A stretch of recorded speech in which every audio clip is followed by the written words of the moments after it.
This is the volume 6 of the Theories of Writing video series in connection with the course Reflections in English 101 with the Writer's Studio at ASU. So here's the quote, and I think you might find it goes back to a quote from Anne Carson earlier in this series. So here's the quote from Stevie Smith: "I am hungry to be interrupted forever and ever, amen."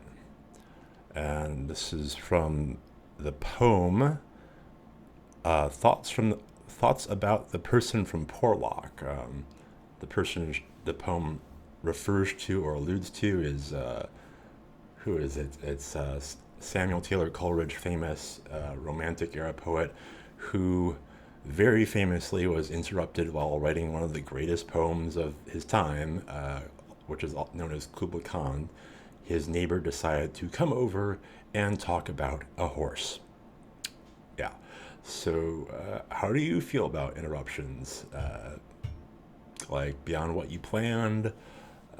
We don't know where interruptions are going to come from.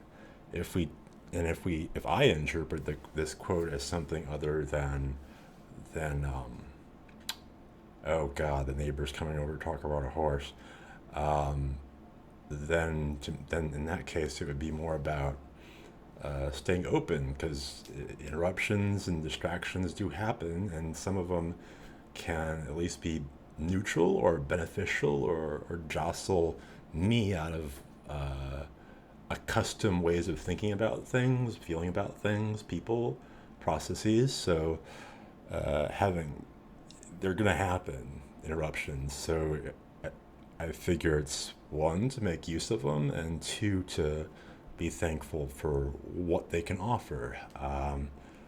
That seems like a very topical statement somehow. So I don't really know anything about Stevie Smith's personal life. Here's a bit from her from the Poetry Foundation.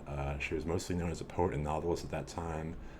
She is mostly known, I think, for the poem Not Waving Drowning, and she lived through both World War One as a teenager and World War Two, what we would call middle age at this point.